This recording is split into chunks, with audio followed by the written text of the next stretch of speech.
Chapter 12 The Juice Potion. They stepped off the stone staircase at the top of Professor McGonagall rapped on the door. It opened silently and they entered. Professor McGonagall told Harry to wait and left him there alone. Harry looked around. One thing was certain. Of all teachers' office Harry had visited so far this year, Dumbledore was by far the most interesting. If he hadn't been scared out of the woods by he wished that he was about to throw out of school, he would have been very pleased to have a chance to look around it. It was a large and beautiful circular room, full of funny little notes. Numbers of serious silver instruments stood on swinging legged tables, wearing animated little puffs of smoke. The walls were covered with portraits of old headmasters and headmistresses, all of whom were slouching gently in their frames. There was also an enormous floor-footed desk, and sitting on a shelf behind it, a chappy charred wizard's hat, with starting hat.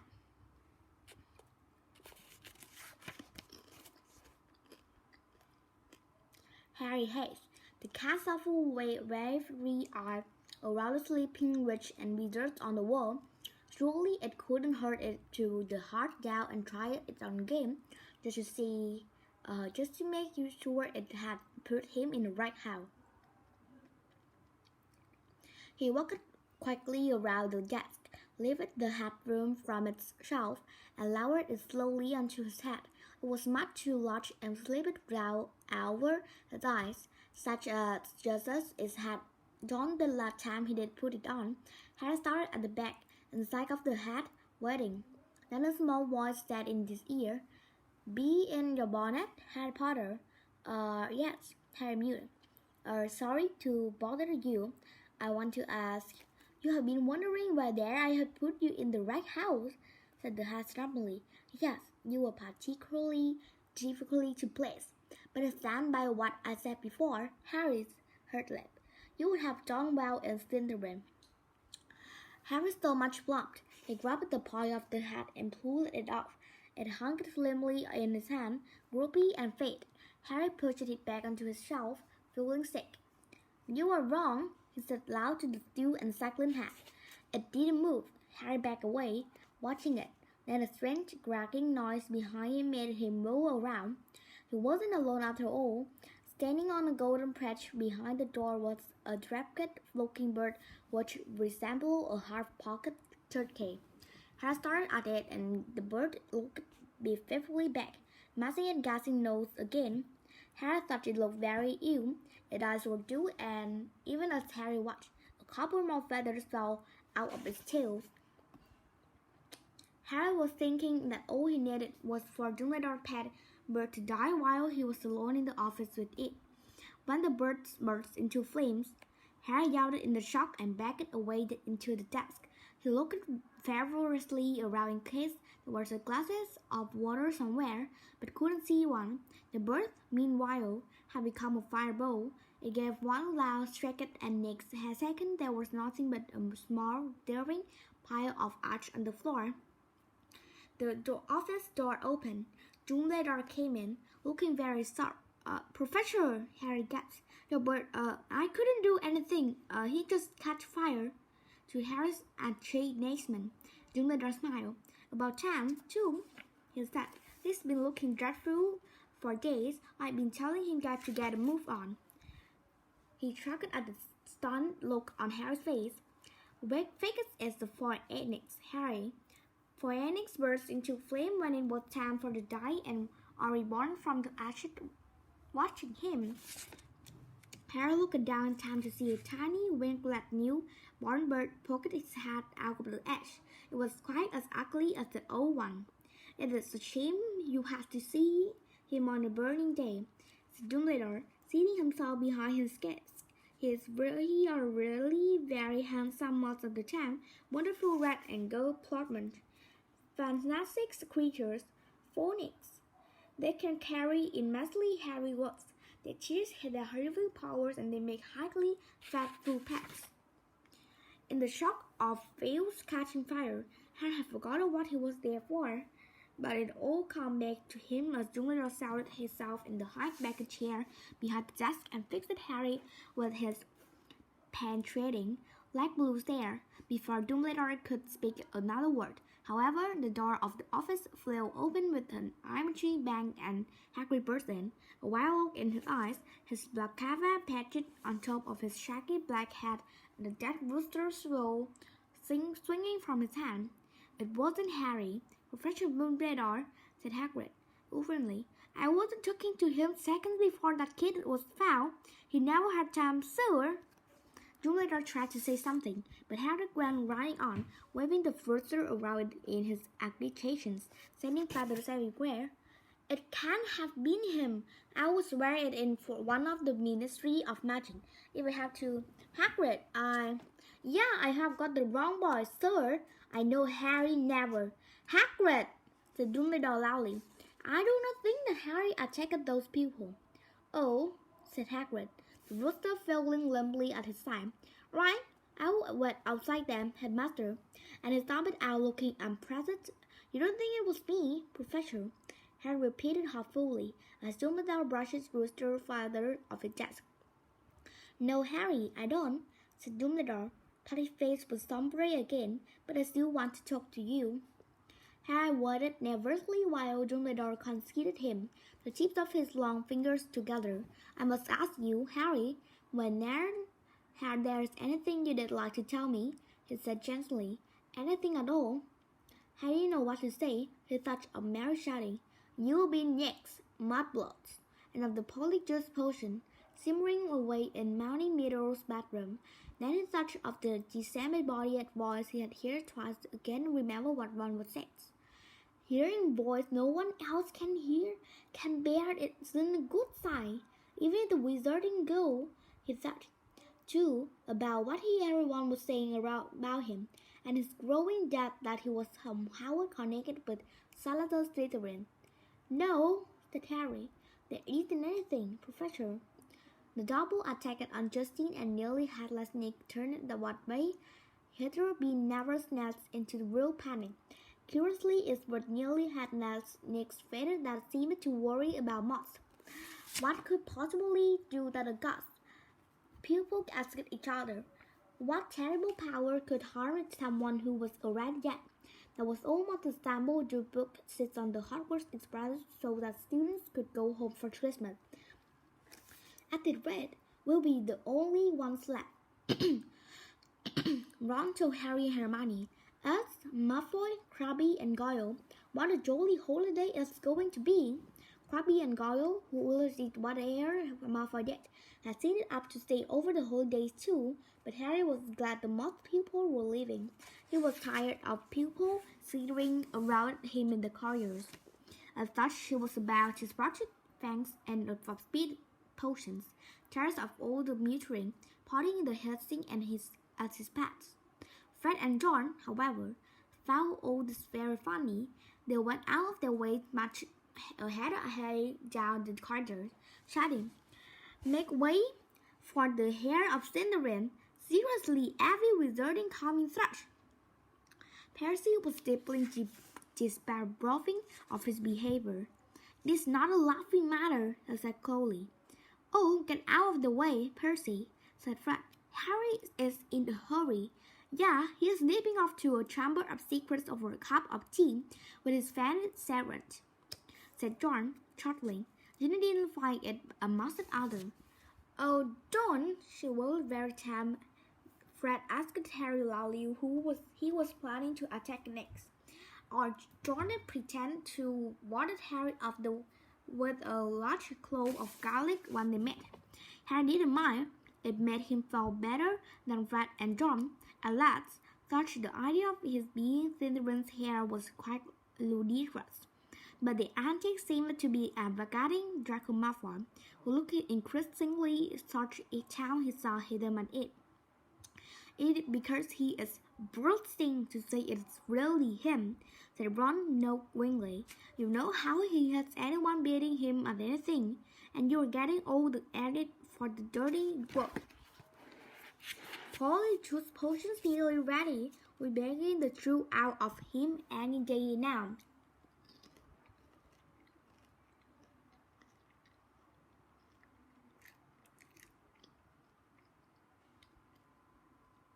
At last the time ends, and a silence deep as the snow on the ground that settles on the castle. Harry felt peaceful rather than gloomy, and enjoyed the fact that he, Hermione, and he Weasley had run out of Gryffindor Tower, which meant they could play exploding snap loudly without bothering anyone, and practice dueling in private. Fred, Ron, and Ginny had chosen to stay at school rather than visit Bill and Edith with Miss and Mrs. Weasley. Percy, who disapproved of what he termed their children's behavior, didn't sense much charm in the Gryffindor common room. He had already told them possibly that he was only staying over Christmas because it was his duty as a perfect to support the teachers during this troubled time. Christmas morning dawned, cold and white. Harry and Ron, the only ones left in the dormitory, were woken one very early by Hermione, who burst in, fully dressed and carrying presents of them bought. "Wake up," she said loudly, pulling back the curtains at the window. "Hermione, you are not supposed to be in here," said Ron, shutting his eye against the light. "Merry Christmas to you, too," said Hermione, throwing him his present. "I've been up for nearly an hour, adding more loud things to the potion. It is ready." Harry sat up, soon wide awake. "Are you sure?" "Positive," said Hermione. She discovered the rat so that she could sit down on the end of his poster. "If we are going to do it, I say it should be tonight." At the moment, Harry scoped into the room, carrying a very small package in her brick. "Hello," said Harry happily, as she landed on his bed. "Are you speaking to me again?" She nibbled his ear in a affected sort of a way, which was not far brighter present than everyone which she had brought him, but turned out from Dursleys. That has sent Harry a toothpick and not telling him to find out whether he'd be able to stay at Hogwarts for the summer holidays too. The rest of Harry's Christmas presents were far more satisfactory. Hagrid had sent him a large tin of Shadow fish, but Harry decided to stuff it by the fire before eating. Ron had given a book called Flying with the Cannons, a book of interesting facts about his favorite Quidditch team, and Hermione had bought him a luxury eagle feather quill. Harry opened the last present to find a new hand-knitted jumper from Mr. Weasley and a large plum cake. He put up her cart with a fresh store of glue, thinking about Mr. Weasley's car, but hadn't been seen since it scratched with the Whomping Willow, and the about of rule breaking he and Ron were planning next. No one, not even someone dreading taking potion later, could fail to enjoy Miss Christmas dinner at Hogwarts. The Great Hall looked magnificent.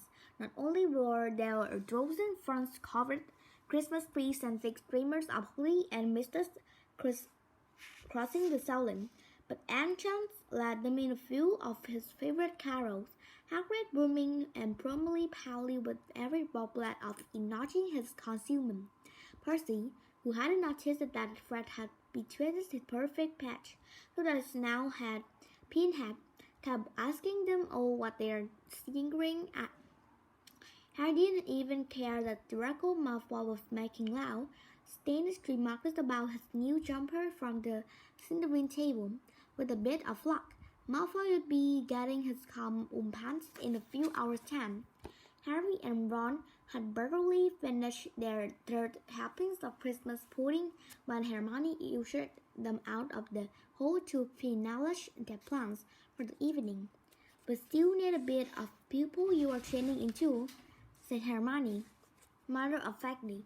I thought she was sending them to the supermarket for washing powder, and obviously, it would be best if you can get something of Crabbe and Goyle's.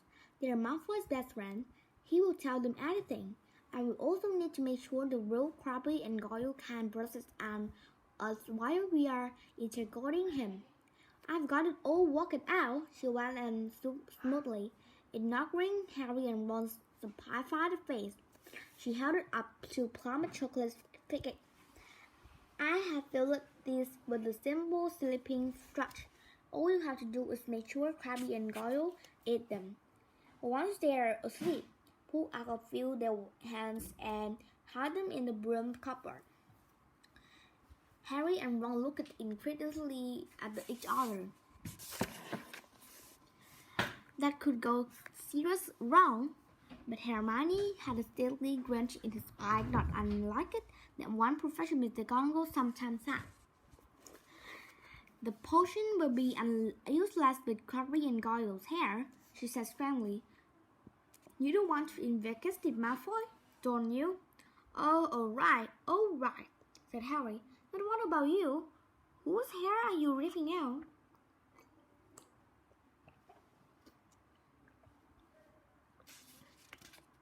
I have already got mine, said Hermione brightly, pulling a teeny bottle out of her pocket and showing them single hair inside it.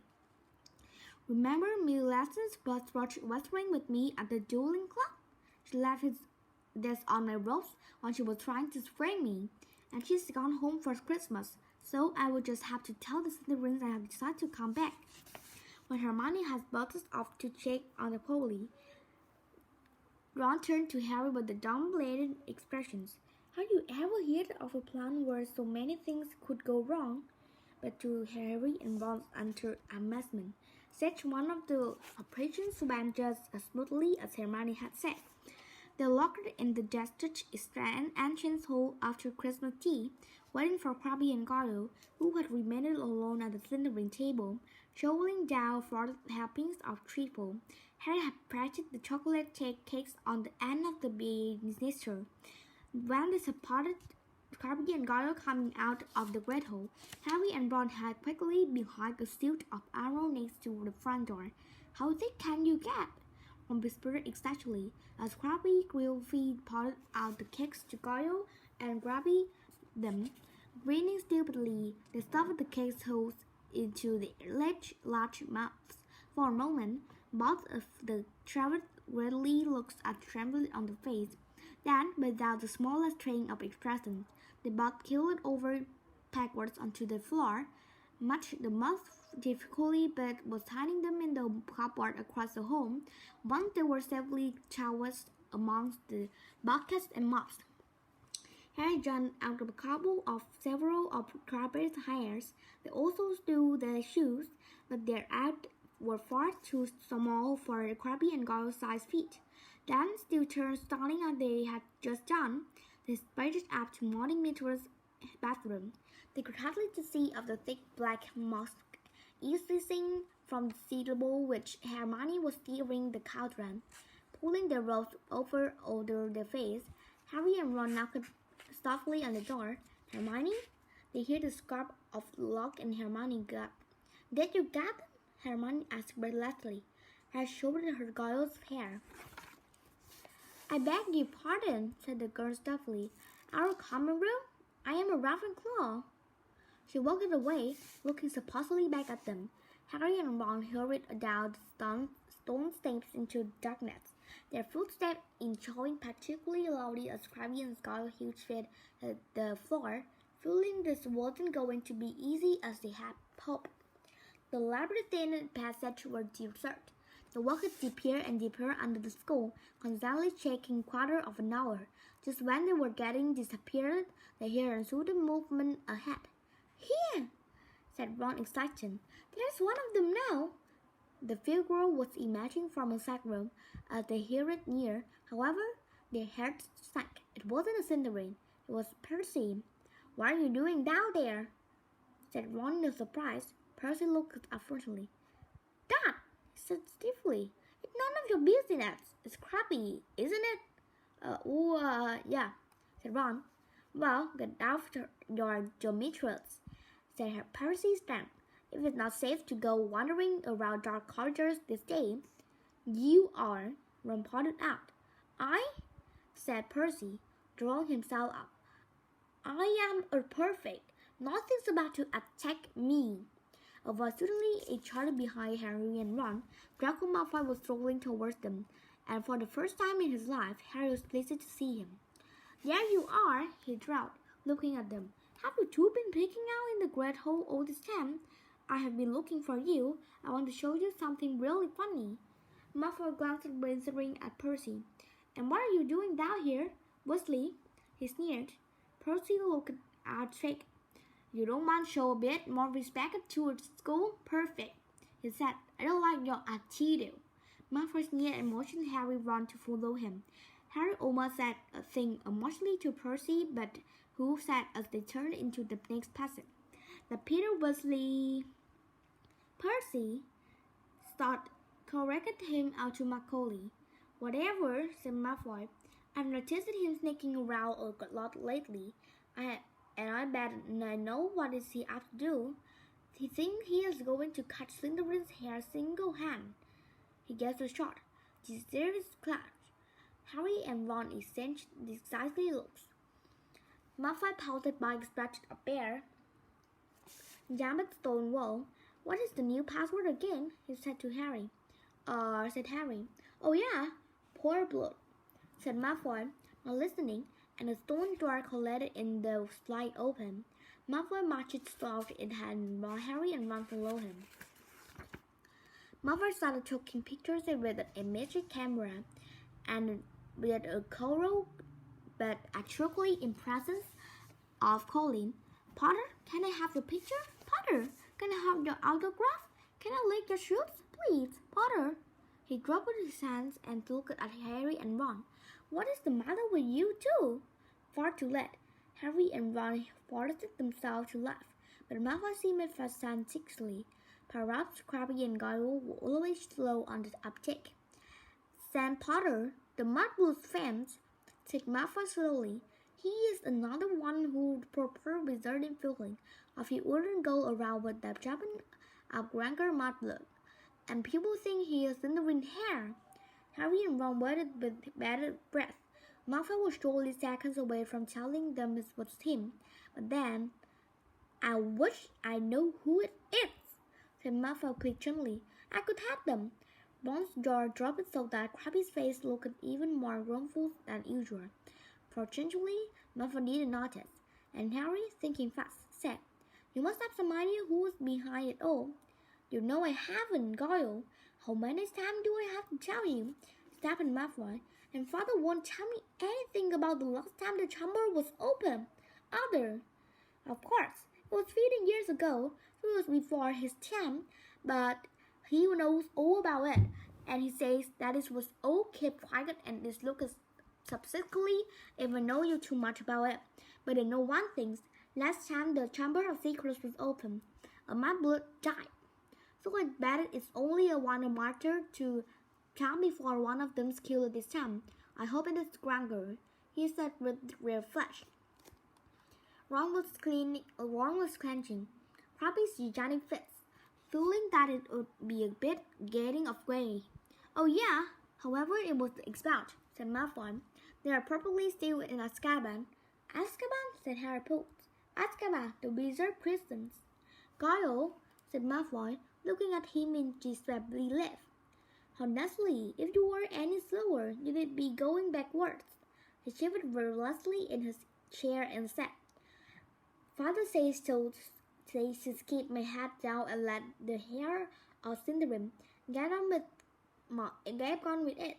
He says the school needs writing of all the Mudblood fits, but not to get messed up on it. Of course, he's got a lot on his plate at the moment. You know, the Ministry of Magic read our manor last week." Harry tried to force Goyle's dull face into a look garden. "Yeah," said Malfoy. "Luckily, he didn't find much. Father's got some very valuable dogs and stuff, but luckily we've got our secret chamber under the drawing room floor." "Huh," said Ron. Malfoy looked at him. So did Harry. Ron blushed. Even his hair was turning red. His nose was also slowly dangling. The hour was up. Ron was turning back into himself, and from the look of horror he was suddenly giving Harry, he must be too. They both jumped for the feet. "Made his wings so my toes much." Ron glittered. and without the father and also they stretched the length of the centering common room, hurled themselves at the stone wall that dashed up the passage, hoping against hope that Malfoy hadn't noticed anything. Harry could feel his feet slipping around in Giles' hedge shoes, and had to hold it up his brows. As he shrunk it, they crashed up steps onto his chest. Acton's home, which was full of a muffled pouting coming from the cupboard, were full of the cupboard. Well, it wasn't a complete waste of time, Ron panned, closing the black room door behind them. I know we still haven't found out who was staring at Jack when going to Malfoy's drawing room. Harry shaking his face in his cracker. He was back to normal. He put his glass in as Ron happened on the door of behind Camgirl. Hermione, come out. We have got lots to tell you. Go away, said Hermione quickly. Harry and Ron looked at each other. What is the matter? Said Ron. She should be back to normal by now. We are. But Molly Mitro Gillett suddenly touched the stable door. Harry had seen her look so happy. Oh, but till you see, she said. It is awful. They heard the look staggered Black and Hermione and Mitch, sobbing. Her rose pulled up over her head. What is up? Said Ron uncertainly. Have you still got me sense nose or something? Hermione let her robe full of Ron back into the sink. Her face was covered in black fur. Her eyes had gone yellow, and there was a long pond beater's poking through the hair. It was a cat hair. She howled. Miss Sealand Busters must have a cat, and the potion isn't supposed to be used for animal transformation. Uh-oh, said Ron. You will be teasing something dreadful, said Mystery happily. It is okay, Hermione, said Harry quickly. We'll take you out to the hospital wing. Madame Pomfrey will ask you many questions. It took a long time to persuade Hermione to leave the back room. Madame Mystery spattered on the way there with a great guttural. What till everyone finds out you have got a tail?